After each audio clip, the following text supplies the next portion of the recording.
Unclear, Senju, actually, if the finals will be played on that version.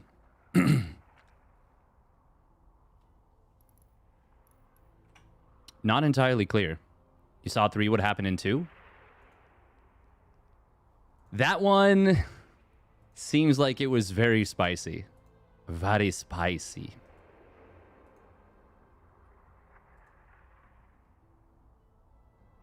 All right, so looking at herO and ByuN's history.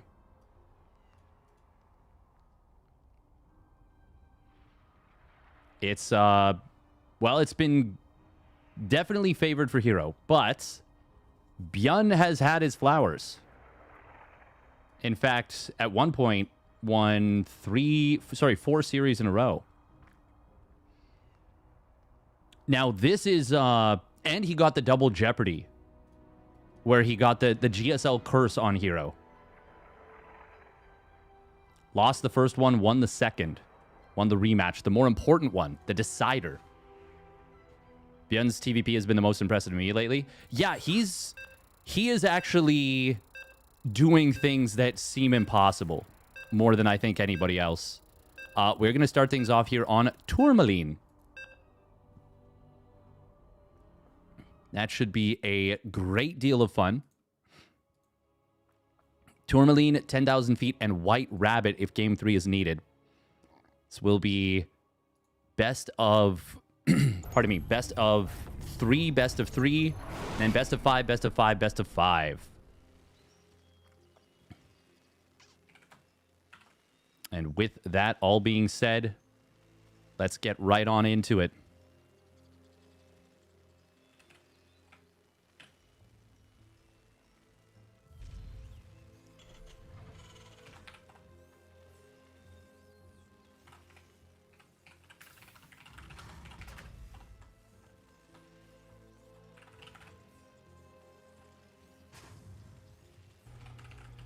I say that, but we are struggling for a moment.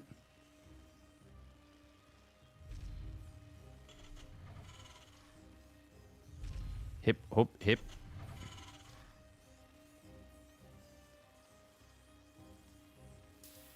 All right, here we go. Spawning up in the top right for the Shopify Rebellion, it's ByuN.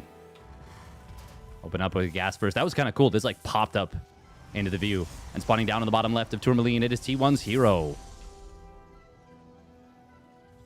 In the red.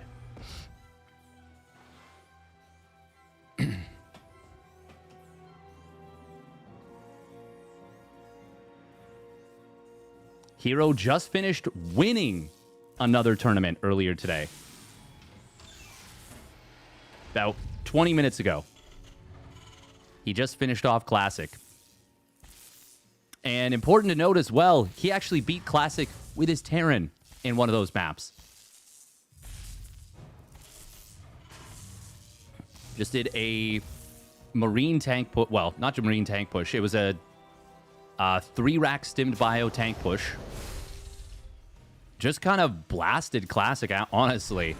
Out multitasked him with some early aggression. And honestly, kind of blew me away with the play. He did a Widow Mine drop, managed to keep both mines alive, which I haven't seen a Terran player do in a very long time. After they both shot. Like, dropped them in, forced the mineral line pull, got 2 probe kills, picked them up and saved them both. And I was not expecting that. It was a really, really nice setup.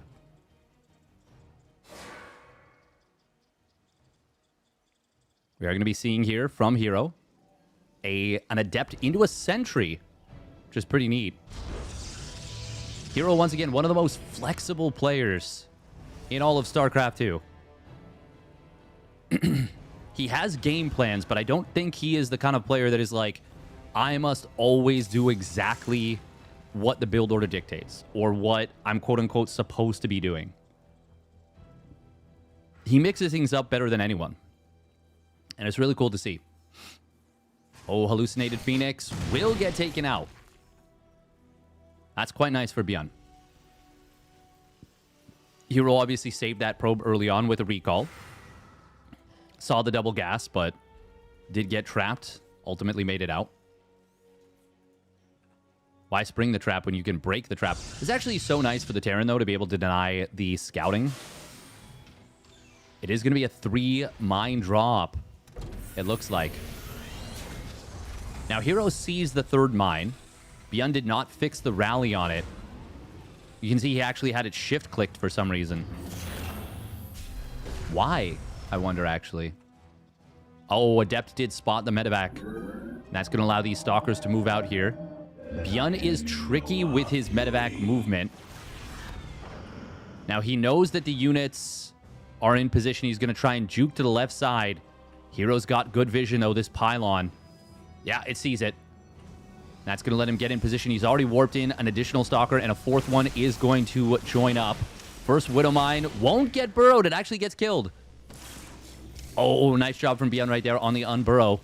3rd Widow Mine into the main. Oh, no. It shoots into the gas. And he only gets 1 probe. That was so well set up from ByuN. Unfortunately, I think he was focused more on the natural expansions Widow Mine. Now, he does force both Widow... pardon me. Forces both probe lines to pull. I am the very model of a scientist Solarian. I've studied species Turian, Asarian, Batarian. No bunker, but we do have tanks. First tank out. Second one is about to pop. ByuN, of course, scouting that there is a third Nexus. He'll know that this is not some crazy commitment to 4-gate blink. Some massive, massive investment. herO going very quickly into the Robo Bay before even getting charged, which is rather interesting. Does get it now, but... Oh, herO accidentally shooting his own probe there for a moment. Widow Mine will manage to burrow.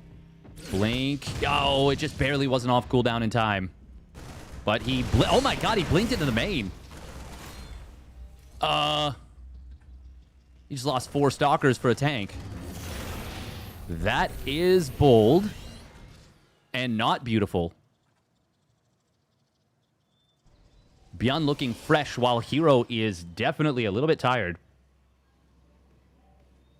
Charge not being done and not going to be done for a decent bit of time is a real problem.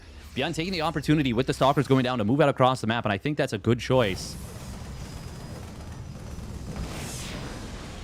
Oh, 2 auto turrets getting dropped. They get 1 probe kill, and he almost gets a Stalker. I think herO realized a little late that that Stalker in the back was the one being targeted.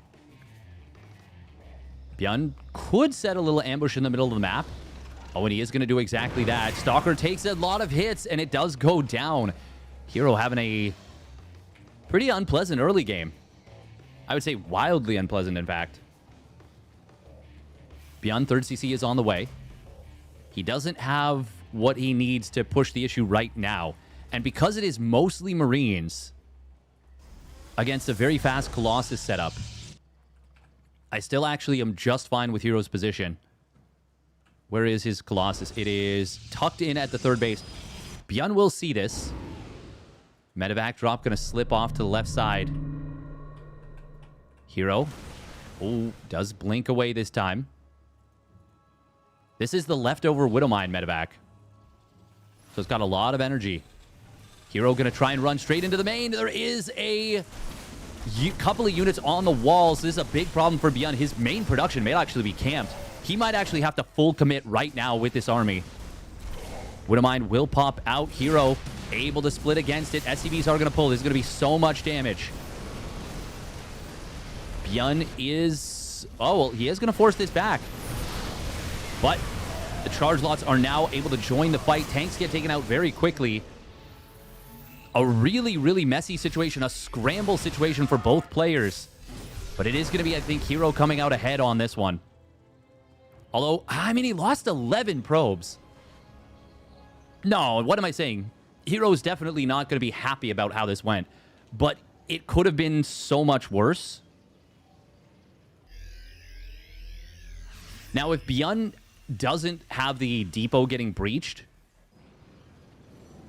Actually, let's take stock. This is kind of hard to keep track of. Forge died, but there was no upgrade even started yet. Now hero's going to go double forge. ByuN did not kill any of the Colossus.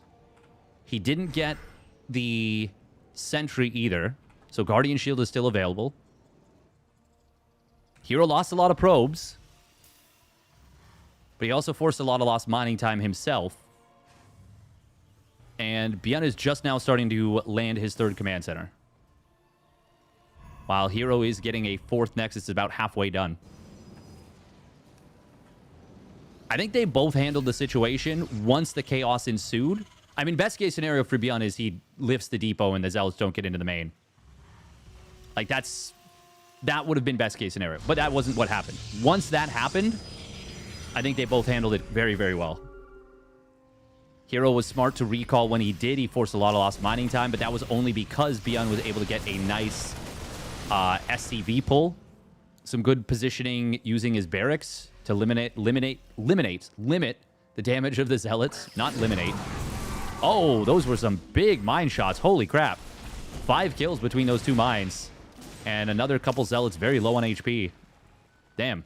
Juicy mine shots. But we got 4 Colossus on the field and only 6 Vikings. It was a very quick tech into second starport, which is very good against heavy Colossus play. We do see, by the way, this double auto turret killing a cannon right there. 1-1 not yet done for hero. He's got to be careful. ByuN has +1 weapons of his own. There is a lot of Marines in this army. Oh, that's a really juicy disruptor shot. Hits a lot of Marauders very hard. Colossus is going to go down number 1, but there's still 3 behind this. Auto turret once again causing a nuisance on the other side of the map. And ByuN still got another auto turret to play, and there it is. Drops it. It's going to kill like 5 or 6 probes. Nice disruptor shot. Hero with a very quick transition into Ruptors, despite the fact that he's only on 1 Robo. Doing some good work with that. 2-2 upgrade startup for hero.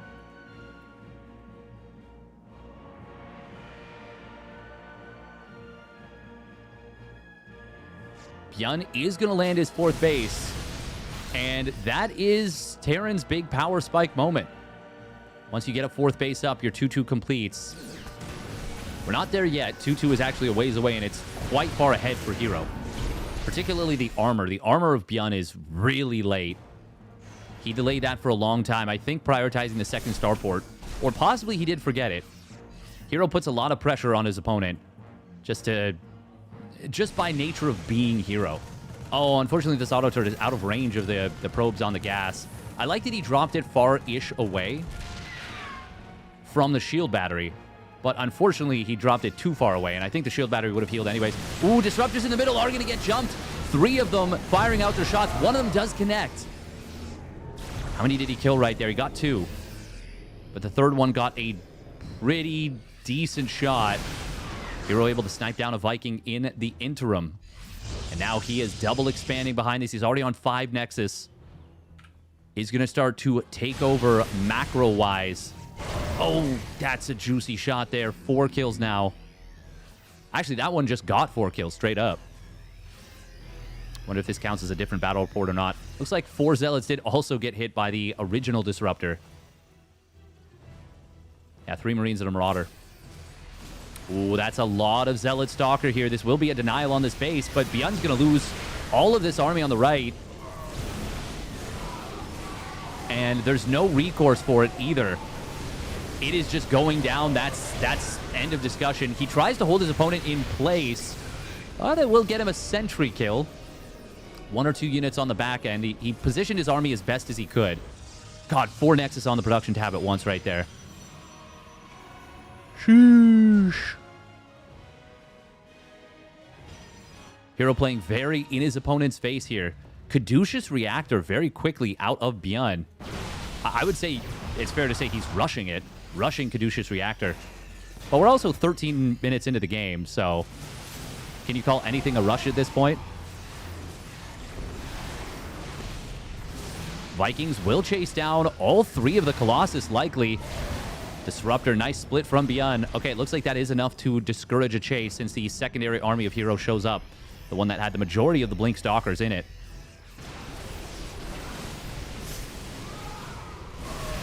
Liberators added in. There is this planetary here. Disruptors. Oh, they do get avoided on the first shot. The second one is gangbusters.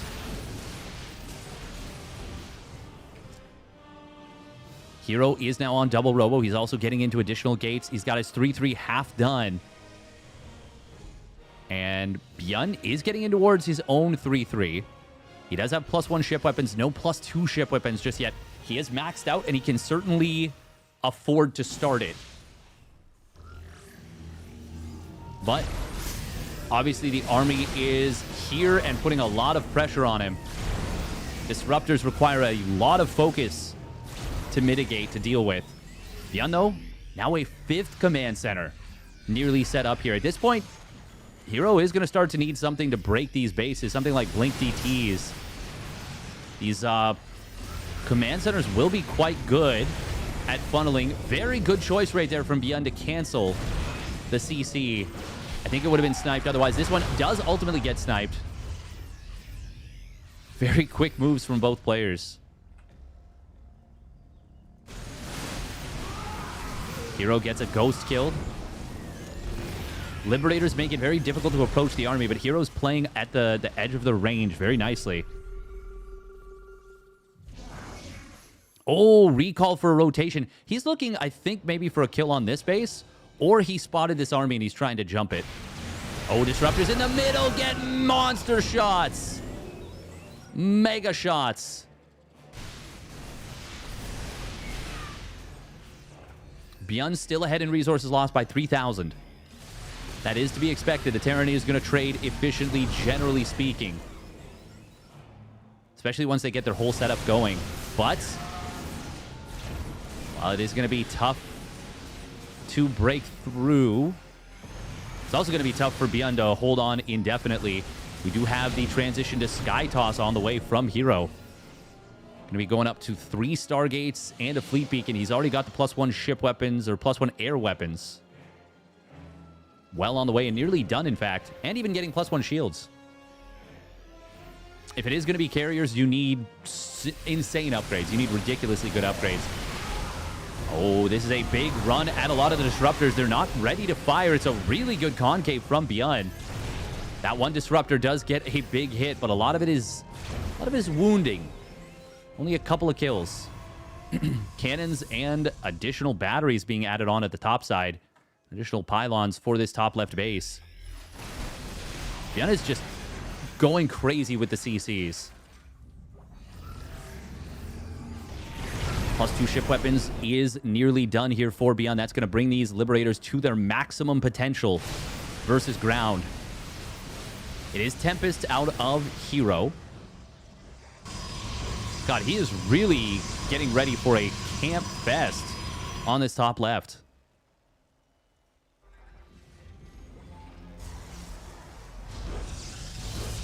herO taking a lot of gases right now. Not mining from them all, but he's up to 12 gases. Main gases are mined out, though. And hasn't yet saturated these two. Or these two in the top left. They're just getting workers towards them. Mothership is on the way. Disruptor, it's got to be careful about trying to shoot around corners. It's not easy. You won't really be able to get good connections with that, I feel. Tectonic destabilizers is added in. There's the +2 shields and the +2 air weapons. We do have double armory coming in for ByuN, so he's recognized that herO is going for a late game setup. Yeah, he scanned this. He saw this. No second cyber core for herO. God, so many cannons and pylons. I do really like that he's building reinforcing pylons. He does not want to get Artosis pyloned and get blasted. Tempests will have their anti-building, but it's not done yet. EMP lands. There's no Vikings in position. They are going to... Actually, how many Vikings does he have? 6 Vikings. Couple more being added in for ByuN. He has 5,000 resources lost ahead now, but that is not enough to account for so many extra bases of herO. Oh, big link forward. I'm not a big fan of that one. Time Warp does get a couple of units trapped. They will just zip and zoop on out. There's no storm. And without that, it is kind of hard to deal with the Vikings. Oh, that's a very aggressive blink forward, but it seems like the army of ByuN is not healthy enough to contest in this position anymore. We're going to see ByuN counterattacking on the bottom right with a lot of Marauders. There are a lot of cannons here, though. Tries to target down the pylon, gets one of them, gets another, and will depower all of these buildings. More and more Vikings being added in here by ByuN. herO has a gigantic mineral bank. Cannons in a position like this are a really good usage of that mineral bank, but unfortunately, he wasn't able to hold the base, unfortunately for herO.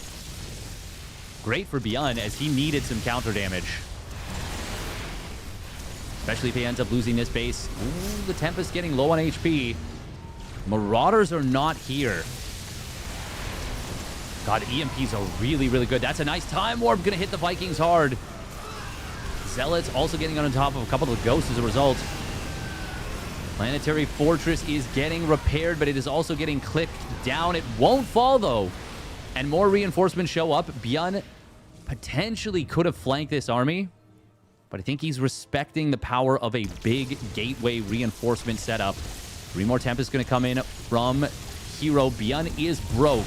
He actually ran out of money repairing this planetary for a moment, so they stopped doing what they were doing. Huge disruptor shots coming in on the bio once again. This is feeling pretty tough right now. ByuN does have a massive Mule Hammer on the right side, a huge infusion of cash, and he's got a lot of orbitals.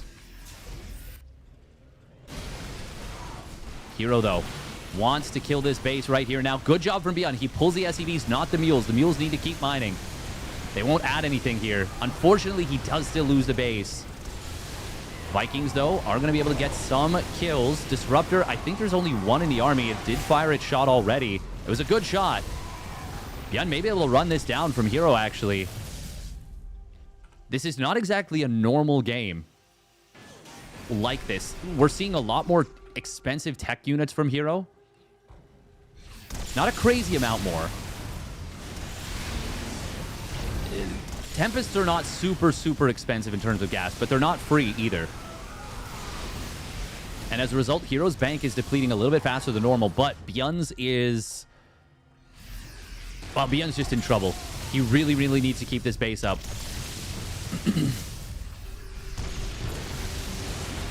Oh, I don't know about this fight from ByuN. He did snipe the Disruptor, though, prevented the shot from going off. The problem is the Tempests are just still alive. They've been alive for so long.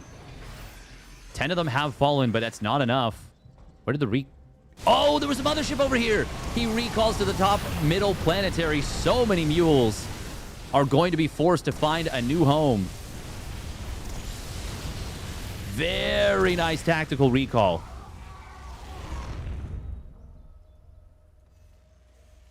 ByuN gets another base up on the top right, but this is... or not top right, the 3 o'clock position. Mules all being... look at this. So many Mules here. They might get one trip. Yeah, pretty much all of them get like one trip and that's it. And they just break apart. Still, that is what ByuN needs to stay alive in this game, to stick around in this game. He's got better air upgrades.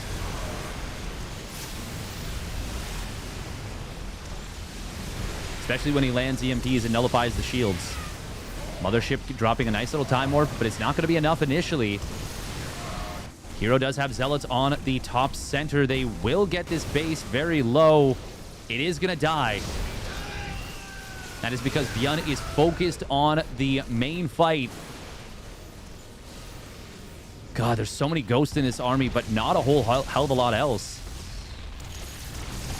Only a handful of Marines at this point. Viking count down to 1. ByuN is out of gas. Minerals are great. Mules are great for minerals. We do see him. He actually is going to overwhelm this. The ghosts are actually enough to provide the anti-air. He kills every Tempest. Hold the damn phone. Here I am talking about a lack of anti-air. 3-3 ghosts. Okay. And all of a sudden, 8,000 resources lost difference. herO kind of in a bit of a desperate situation. Zealots are getting it on top of the main production. Oh, these Stalkers showed up just a little bit too late. Disruptors are such a good choice from herO here. ByuN does not have a lot of Liberators. Only 2.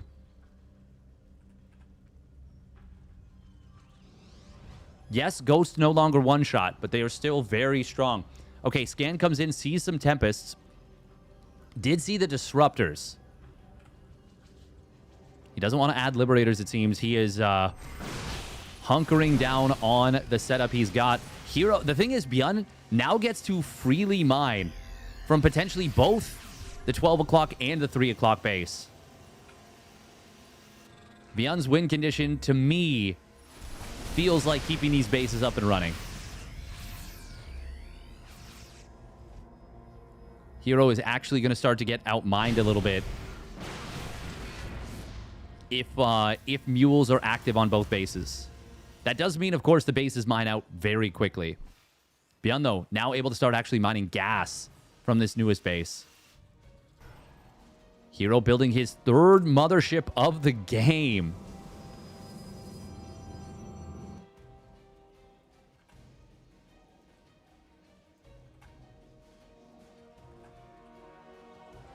There are 9 orbitals on the field. ByuN starting to build a bank right now. Oh, that's a really good concave from ByuN. Decent EMPs. Disruptor shot does connect on a couple of Marauders. There is a lot of Marauders in this army, but that was a pretty good fight. Look at all the cannons here. At this point, you almost need nukes. It's almost not even an option to avoid building them. DT's being warped in by herO. They won't have DT blink, though. Oh, no. Oh, no.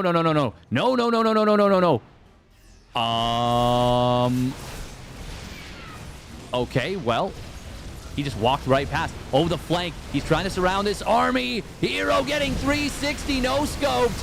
MLG.com/Mountain Dew. Yeehaw, baby. Missile turret does get sniped by the Stalkers as they escape. Just a couple of them. DTs are starting to run amok now. What a sick engagement from ByuN, though. MountainDew.gov.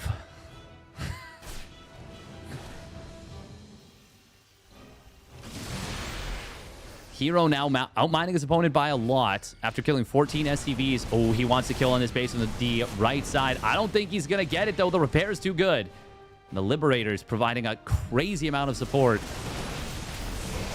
ByuN, now he can just burn right through these cannons. He's got way too much bio here. EMP's helping a lot as well.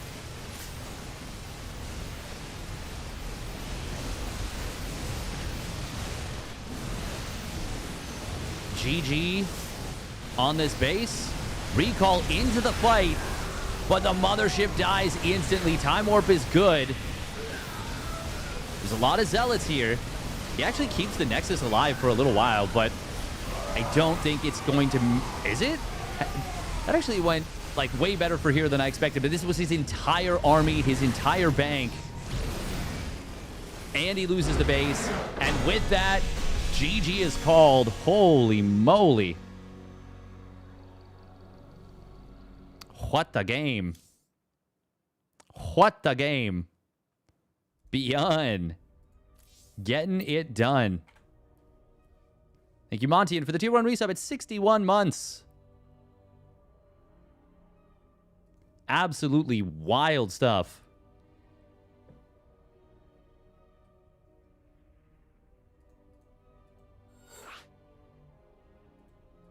ByuN doing such a good job there. New setup, forgot to ask yesterday. Yes, it is indeed a new setup. It is indeed. Welcome, Esna. No storm was bad. It definitely made things tough. Definitely made things tough.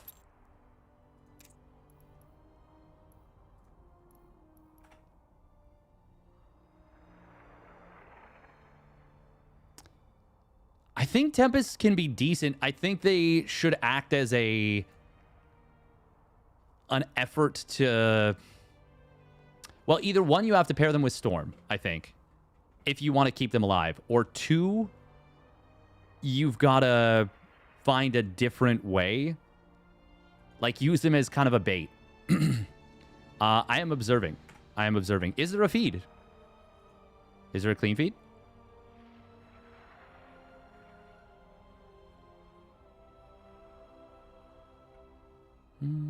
I don't think there's a clean feed yet.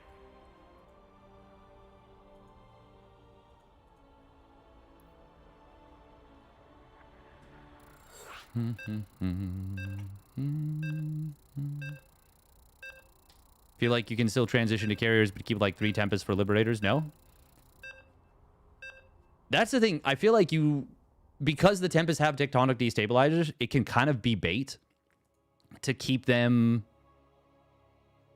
to keep them, like, building them when your opponent kind of stops building Liberators. I don't think you actually need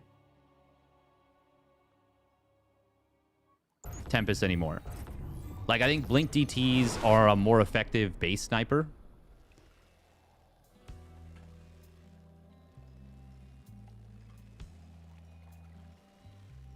All right, here we go. Spawning up at the top left for the Shopify Rebellion, it's ByuN. In the blue. And his opponent spawning down on the bottom right for T1, it's herO. In the red.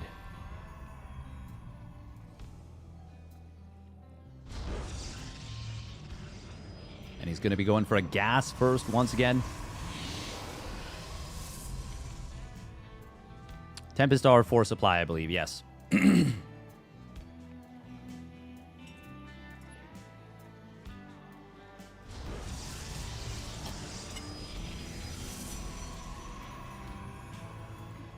I'm actually surprised we don't see more Blink DT type plays. But people are just, yeah, generally feeling like Zealots are maybe the better option. I mean, they're so much cheaper.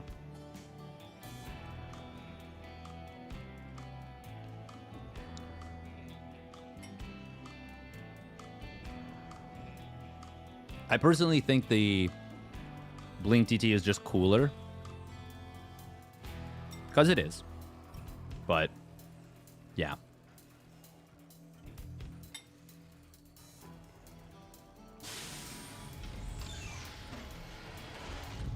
Yeah, that's part of it.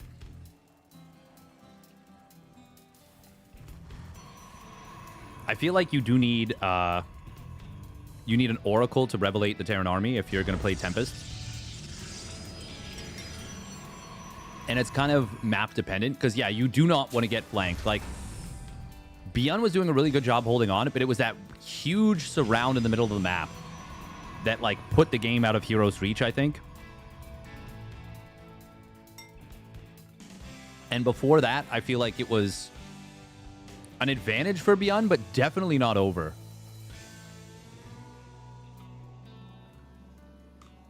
It is worth noting once again, herO's been playing like all day already. He literally already won another tournament today. Twilight Council getting started up very quickly here by herO. Before even the first unit had popped out.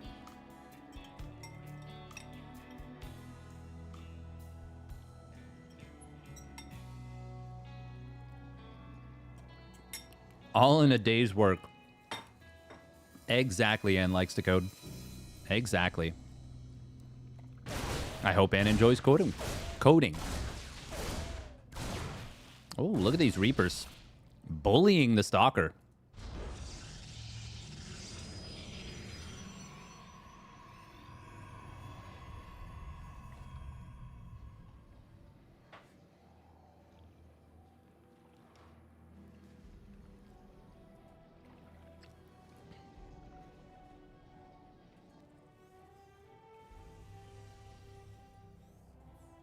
Okay, I'm just curious then, Kindle Cloud Reader.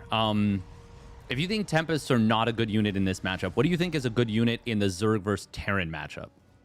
Like, as Zerg. I'm just curious. I'm curious.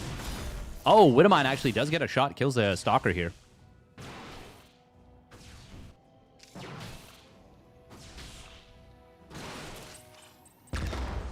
Ooh, nice grenade. Ultras on current patch have amazing timings.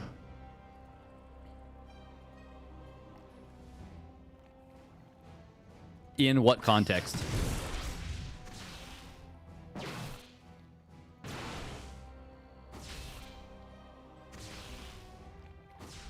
Eventually, every year Zerg unit sucks. Okay, okay, fair enough. So you're in the like the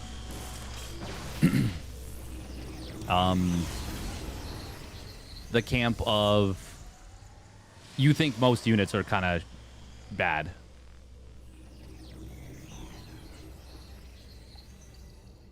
The subsequent washing always also affected his play.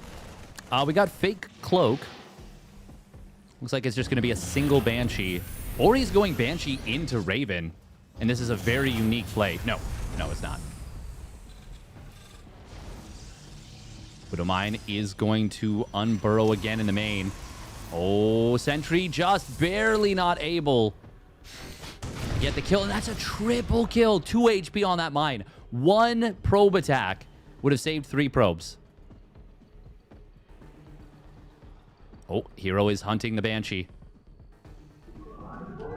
Oh, he just missed it. God, that would have been so nice for herO. Very unfortunate that he doesn't find this. ByuN is doing very well in game number 1 here.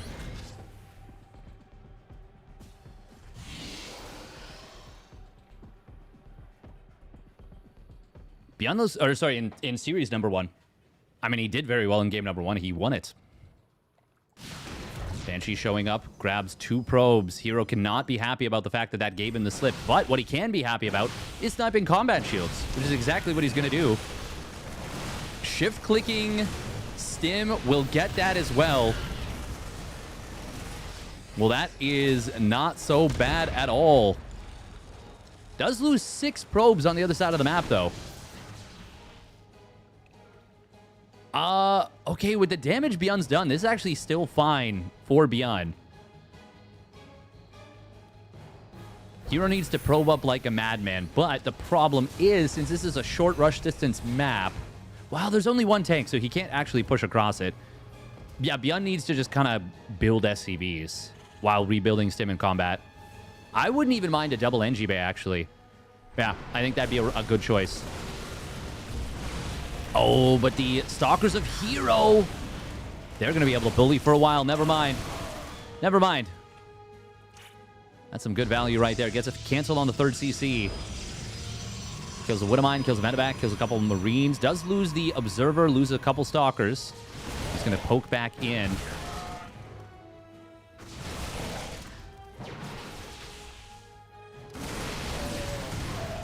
Nice blinks. Oh. Well, does lose 2 Stalkers there on the tail end. That's a little bit less pleasant for herO. He is going to be able to go into Colossus once he has the 200 gas. Oh. He already had the Colossus queued up. He was supply blocked, actually, at 98 of 101. That's very uncomfortable. Now Stim combat shields and +1 weapons will complete for ByuN. And it will be his opportunity to move out. Oh, Widowmine is in a very good position. Uh-oh. herO taking a lot of damage on that Prism. Mine drop on the bottom left has been spotted. Oh, herO's able to blink in on top of it. Very nice job. He kept the Stalkers back to draw the Medevac in. Oh, that was very nice. Losing Stim always feels so bad. It does. It feels terrible.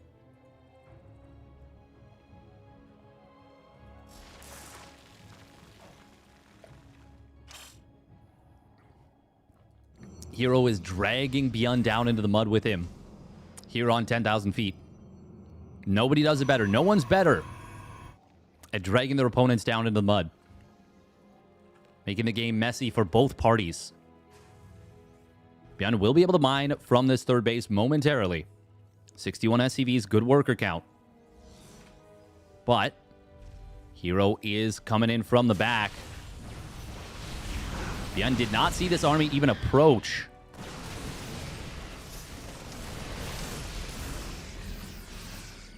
Excellent vision for herO. I am here in the shadows. ByuN is usually very good at spotting observers. But unfortunately, there are 3 of them currently ringing his army, ringing his whole position. Standard Thermal Lance has completed for herO. He's only got the 1 Colossus with the army. Second one just now joining up. And it's going to be into Immortals after this. herO doing all of this on a very low worker count. Or sorry, gateway count. But now he is into the main base. He's going to get a warp in. It does not go off, though. Vikings able to take it out. The damage from the Widowmine playing a huge role in this one. herO, though, still getting a lot done. And carving himself out a little supply lead. ByuN going to try and get on top of this army. Not able to do so just yet. herO keeping everything alive.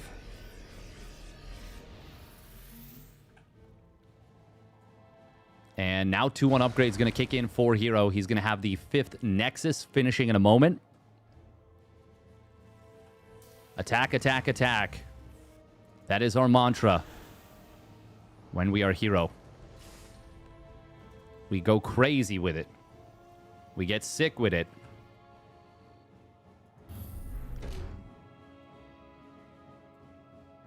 Gravitic Drive now kicking in. Oh, Widowmine hidden again. Well, the last one was not hidden. This one very well hidden. I didn't even know it was there. And I have full vision. Oh, Colossus finding the bio very clumped up, but a good job of ByuN to stutter step away from that position.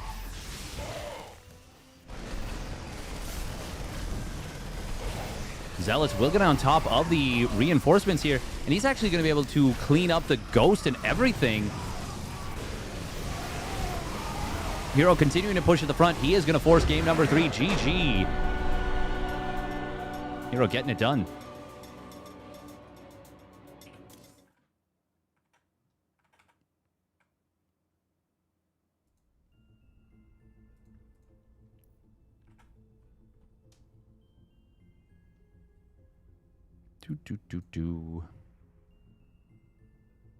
Brum, brum, brum, brum. PBO. Oh. Welcome, welcome. Woo woo. Welcome, Daily Herbivore. Good to see you. Monty in as well.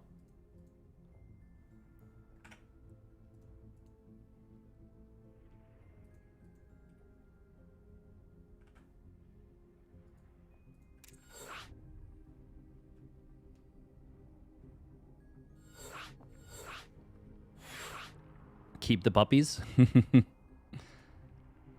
Not to worry. I think we likely will. We likely will. It's going to be White Rabbit for game number 3 already. First series of the day going the distance. Oh.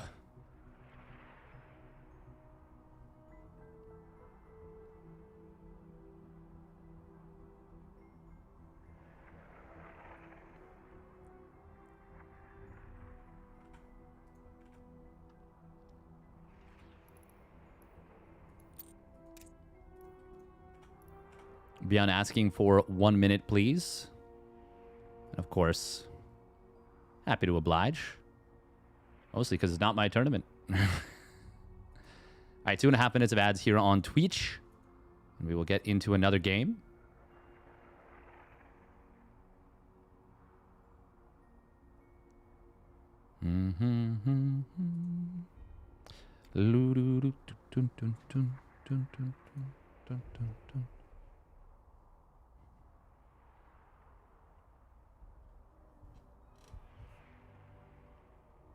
Oh, Cyril and Zugi played in the warm-up cup. Neato. Just watch the game 2 of Clem Classic. Now I see what you mean. Yeah.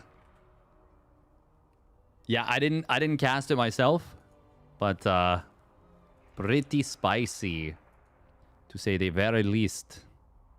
Very least.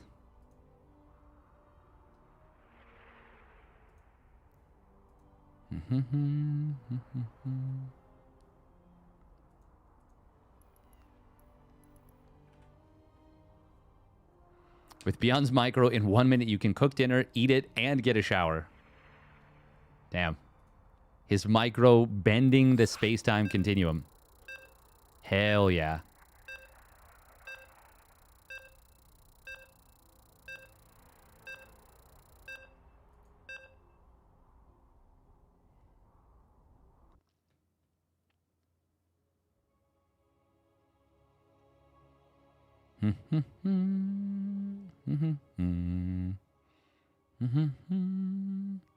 Ba-dum-bum.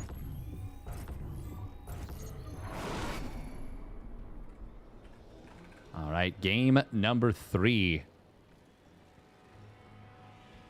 Spawning down in the bottom left for the Shopify Rebellion is ByuN. And sending out an insta-probe. It is T1's herO.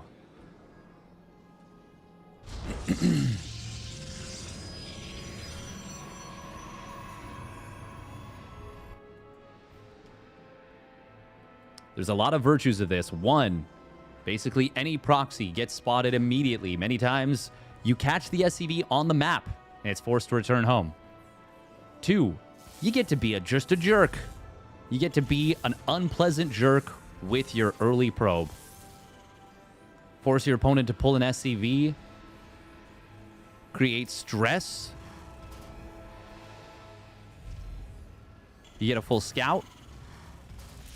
And there is always the off chance that you actually kill an SCV. Oh my god, like right now. That is brutal for ByuN. Ay, ay, ay. Oh, herO, very nice maneuvering, keeping the shields regeneration active. Back up to full shields right there. Oh my god, killing an early SCV is criminal. It's actually legal. Illegal. And yet, here we are. Here we are. Killing early workers. It is quite bizarre. But yet, here we are. This is quite a few SCVs that are damaged. 1, 2, 3, 4, 5. 5 all below full HP. Which means they will be two-shotted by Adept or Oracle. I don't think we're going to see an Oracle this game. But wouldn't be a bad move. God, killing an early SCV is actually so insane. That just feels so bad when that happens to you. Thank you for the follow. Twitch Noob. 1983. Brood War for life. Sounds good.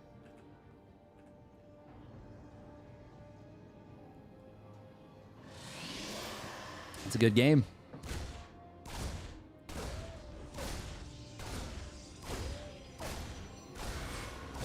I love the Adept shading to its exact position that it already occupies. Oh, probe is going to get saved for the moment.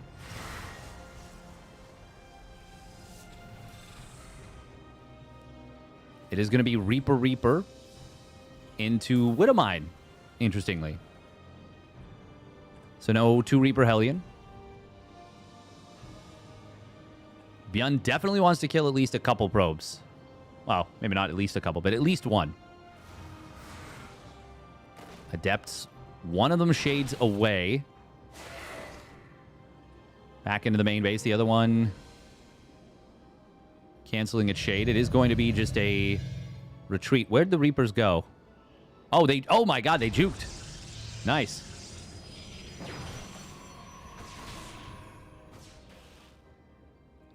Double Adept moving across the map. ByuN does not want to transfer his low SCVs if he can avoid it. But one of them does transfer. Widowmines are not going to stop these Adepts. Oh. Sneaky Mine almost getting the shot off. The herO pulls away. Does not want to shade forward here.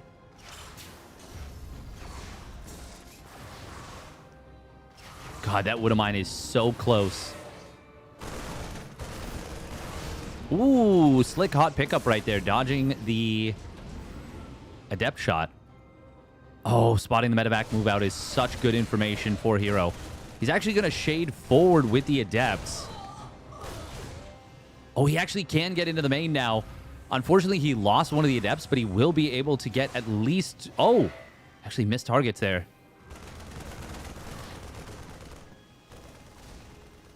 He doesn't get the SCV. ByuN keeps everything alive. Good job. Mine drop. There is blink already done. It was a very fast blink. Very fast. herO's already got charge quite far along. He's not going to get aggressive with charge, is he? Would mine at the third will block the Nexus. It's a very late third Nexus out of herO. What is the game plan right now? He's actually up to 800 minerals.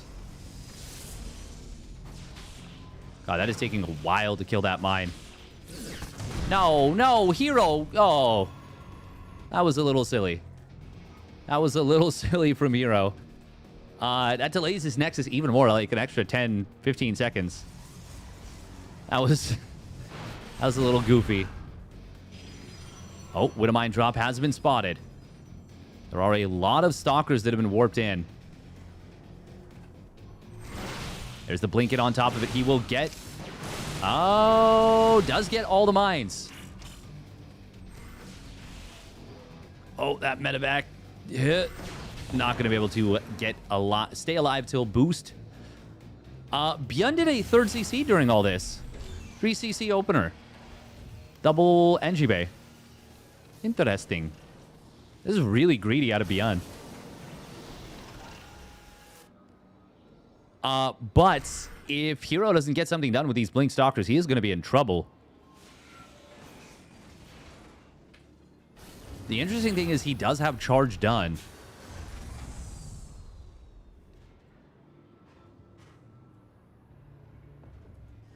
How many tanks do we have? We've got 2, 3, a fourth one in production.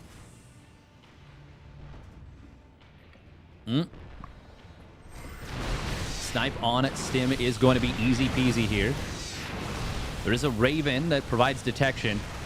Targets down the tech lab, even though there was no upgrade on it, he is delaying when Stim will be done by. ByuN did lose 3 SCVs. Was it the Adept? Yeah, Adept. Forced friendly fire. So the leftover Adepts did kill off 2 SCVs. And baited tank fire to kill a third.